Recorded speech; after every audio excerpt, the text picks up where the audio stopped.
In 1964, child genius Frank attends the New York World's Fair to enter the inventors competition. Judge Nix is actually pretty impressed by Frank's prototype jetpack, but he quickly changes his mind when Frank confesses the jetpack doesn't actually work well. Nix's assistant Athena likes Frank, but Nix still doesn't allow him to enter the contest until the jetpack actually works. Frank leaves utterly heartbroken and can't help thinking about all the times his own dad told him he was just wasting his time. Suddenly he's approached by Athena, who gives him an orange lapel pin with a blue T and asks him to follow her and Nix without being noticed. Nix and his group going on a popular attraction and the line is quite long, so Frank sneaks through the side and jumps into an empty boat. In the middle of the ride, a laser detects Frank's pin and opens a trapdoor that takes the boat down a dark corridor.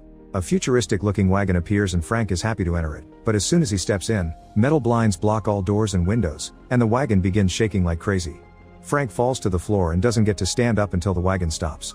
When the doors open, Frank steps out and finds himself on a platform surrounded by heavy fog. To his shock, a flying car passes by and he sees Athena with Nix inside.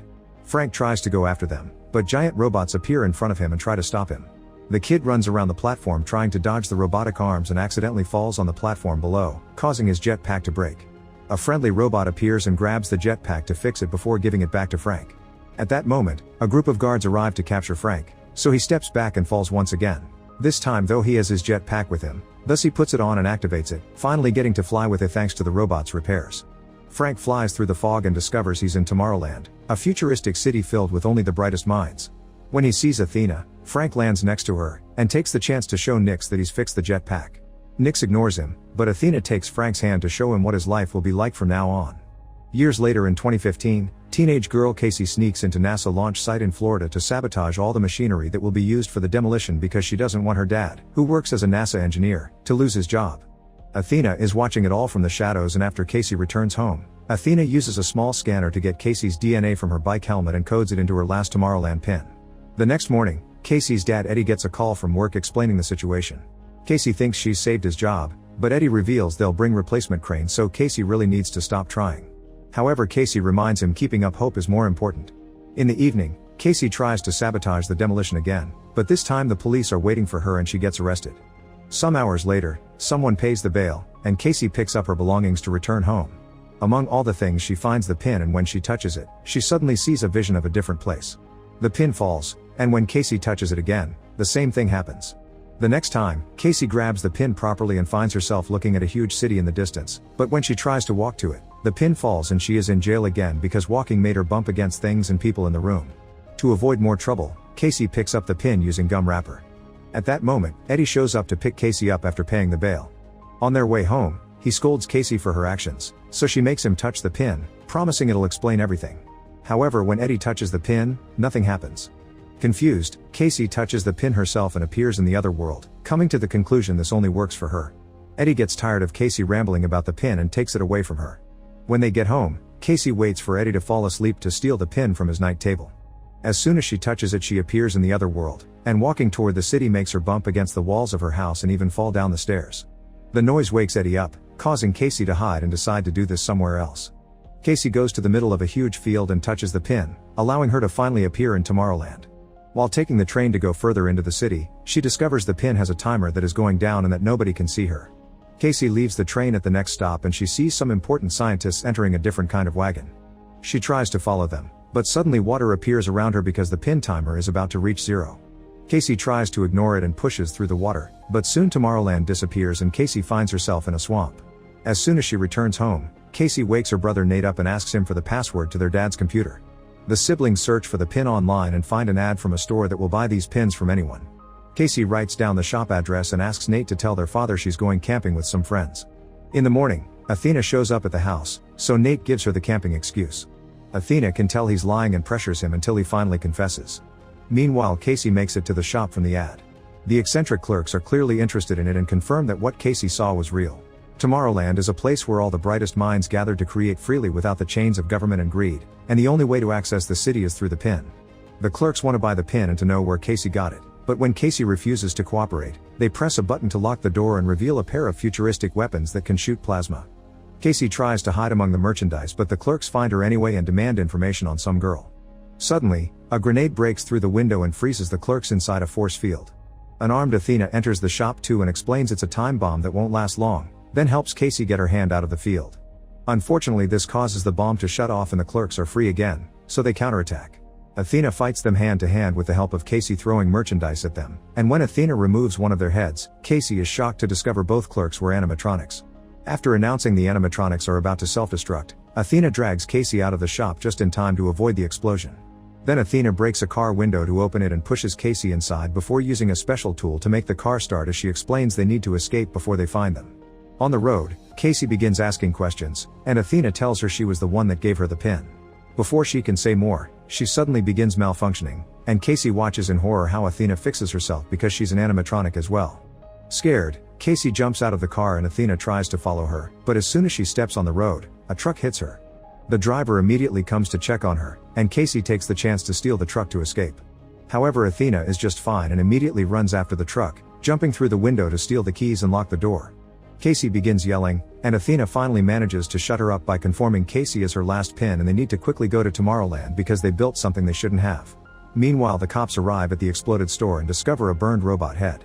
Before they can investigate more, a man named Dave shows up, introducing himself as Secret Service. After seeing the robot head, Dave also pulls out a futuristic weapon and kills all the cops before turning to his companions, announcing they've found the girl and they should tell Nix. The girls are making their way to New York to find the only person that can get them back into Tomorrowland. Casey begins asking questions about the other people that got pins, but Athena can't answer and shuts down. The next morning, Athena wakes up and takes over the driving so Casey can rest. Athena tells Casey that the person they'll be visiting is called Frank, and once Casey falls asleep, Athena keeps herself entertained by remembering all the good times she used to have with her friend. Hours later, Casey wakes up when she's suddenly pushed off the truck in front of a house in the countryside. Seeing as Athena's driving away, Casey has no choice but to approach the house, only to be chased by a guard dog. Casey trips and falls on the mud, which makes her realize the dog is not leaving prints because it's a hologram. Ignoring the fake beast, Casey knocks on the door and shows her pin to the camera, asking to be taken to Tomorrowland.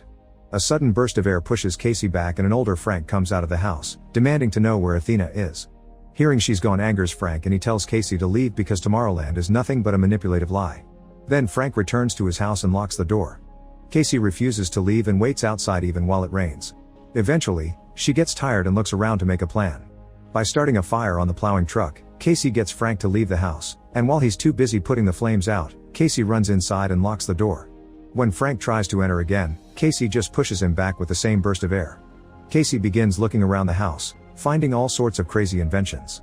One particular machine plays a record of little Frank trying to make Athena laugh, and Athena telling him to stop trying. In another room, she finds a bunch of screens keeping up with the news and a timer that is slowly going down. Suddenly, a secret door under the stairs opens and Frank gets back into the house, ready to kick Casey out, but she convinces him to give her some answers. Frank was kicked out of Tomorrowland for building something he shouldn't have, which is the timer connected to the screens.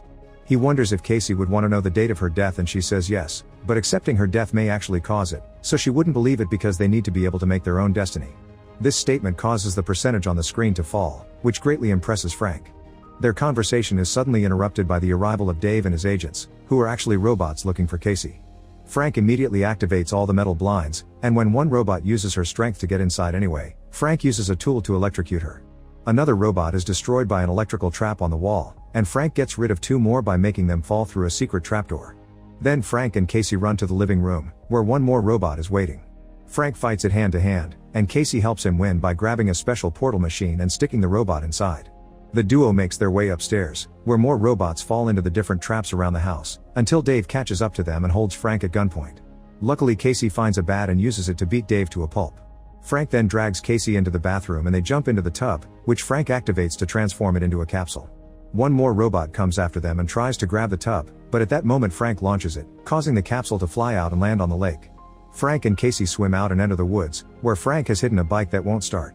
The duo is suddenly startled by a light approaching them, but it's just Athena that came to pick them up. The trio leaves in the truck and as soon as they hit the road, Frank and Athena begin arguing. It's revealed that all pins were supposed to be destroyed, and Athena escaped with the last box of 12 to keep on recruiting people. Frank is furious that more young people have been dragged into this and tells Casey that Athena lied. She doesn't shut down if you ask too many questions, it's just her ignoring you. Frank thinks Athena puts up fake emotions to lure you in and abandon you later. Athena is hurt but ignores it for now to take them to the local station where Frank has installed his secret network that transmits to his house. There's another capsule waiting for them, and once the humans are wearing the proper protection, they activate the system that teleports them away. Once they arrive, Casey discovers they're at the top of the Eiffel Tower. There's a guard near the door, but luckily Frank has brought a bunch of inventions in his bag, including a little tool that allows Casey to knock the guard out with just a light tap. They enter a room with an exhibition with famous inventors, and Frank explains that Eiffel, Verne, Tesla, and Edison were the ones that started Tomorrowland by using the Eiffel Tower as an antenna that took them to the other world. There have always been rumors of a secret entrance, and after searching around, Frank activates it. This causes the Eiffel Tower to split into two and reveal a rocket, so the trio hurries inside as more robots arrive to capture them. The energy that the rocket expels when taking off pushes the robots away, and after flying up for a while, the robot goes back again, opening a portal as it falls at a great speed. Moments later, the group arrives in Tomorrowland. The authorities saw them fall and are coming after them, so Frank makes Athena hide a special bomb he brought with him inside her body. The first one to meet them is Nix, the city governor, who wants to arrest them. Frank and Athena quickly change his mind by informing him Casey was capable of lowering the percentage on the screens. Shocked, Nix takes the trio to the headquarters where they keep Frank's dangerous invention, called a tachyon machine. When they take the elevator, Casey sees holograms which happen to be flashes of the future, caused by the machine that utilizes a particle that moves significantly faster than light. The group enters the center of the machine and Frank teaches Casey how to use it, allowing her to look at any point in humanity's history. Casey is shocked to see herself in her house a few mornings ago, and Frank explains the machine can also look forward, so Casey begins going through history at a high speed until she finally sees the issue. The machine has predicted that in 58 days, the world will end. Casey doesn't understand why they aren't warning people on Earth, and Nix explains he doesn't care because that's the world that will end, not Tomorrowland. And he won't allow anyone to move in because they'll do to Tomorrowland the same thing they did to Earth. Casey refuses to accept this, and her attitude causes the screen to flicker for a second, showing a better world. Frank tries to point out this proves there's a chance, but Nix just knocks them all out. Moments later, Frank wakes up and finds Athena telling them they'll be deported again. Casey is depressed because this whole adventure has been for nothing, and when Frank tries to comfort her she snaps, accusing them of lying to her. As she begins to rant, she suddenly has a moment of realization. Frank has been pirating the machine's signal to watch it at his house, and the signal is floating around Earth, zapping these ideas of doom into people's minds. It's a self-fulfilling prophecy, but if Casey could change it with her optimism, it means that turning it off would allow people to see the light again. The guards come to pick the trio up so they can be kicked out of Tomorrowland through a portal. Casey tries to tell Nix about her discovery and asks him to turn off the machine, but Nix says there's no off button. His calm attitude makes Frank realize the truth. Nix is putting the idea in people's heads on purpose. Nix explains that in the past, trying to tell the government about the incoming doom was ignored, thus he sent the idea directly to people's heads as a warning to make them change their ways. However, instead of working for a better future, humanity accepted the end of the world as inevitable. In Nix's opinion, it isn't the machine's fault, humanity has brought this to itself. Frank pretends to accept this and shakes hands with Nix, but only to touch his bracelet and start the machine platform again. Athena and Casey knock out the guards while Frank fights Nix, who activates two robots to go after the girls. Frank asks Athena to use the bomb he gave her, but when Athena tries to, the robots catch her. Athena passes the bomb to Casey while she fights the robots, and Casey runs to the platform, which starts moving like crazy because Frank and Nix keep fighting over the bracelet on the other side of the portal. Athena gains control of one of the robots and uses it to push the other one through the portal, causing it to attack Nix too. Casey manages to activate the bomb by watching a flash of the future, but when she's about to throw it, Nix regains control of the bracelet and drags the platform down. Athena rushes to catch the platform with her robot, then runs to the control panel to close the portal, destroying the second robot and leaving Frank and Nix outside. At that moment, Casey finds the bomb, which is about to explode. Athena has no choice but to open the portal again, and once the men run back inside, they throw the bomb into the portal so it can explode away from them. The portal breaks and falls on top of Nix, capturing him. However, there's a gun nearby that he reaches in order to kill Frank. Athena sees Frank dying and realizes it's a flash from the future, so she runs to put herself between Frank and the shot. Casey takes the gun from Nix and Frank tries to take Athena to a repair shop, but Athena asks him to stop because there isn't enough time. Before she died, she needs Frank to know something very important, and she proceeds to play a series of recordings from the time they spent together all those years ago. Little Frank used to have a crush on Athena, but he was hurt when he realized she was a machine. This always bothered Athena, and she kept voice diaries that described how Frank made her feel things that robots shouldn't. Frank is glad to hear Athena did like him too and that she never stopped believing in him, so now it's time for Athena to go. Her body is about to self-destruct and she wants them to use that explosion to stop the machine. Frank uses a jetpack to fly Athena up, and after they say their goodbyes, Athena is dropped inside the machine. The whole structure explodes and the debris falls on Nix, killing him. Tomorrowland loses its power and Frank tries to keep control of the jetpack to at least land safely in the river.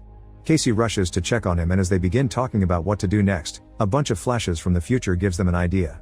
First, Frank fixes the portal so Casey can reunite with her family. Then together they begin working on restarting the PIN program, for which they build a bunch of robots like Athena. These robots use a portal to travel all over the world and leave pins for the bright minds that may help them make a better future for Earth. Make sure to subscribe and turn on notifications so you can watch more videos like this. Thanks for watching.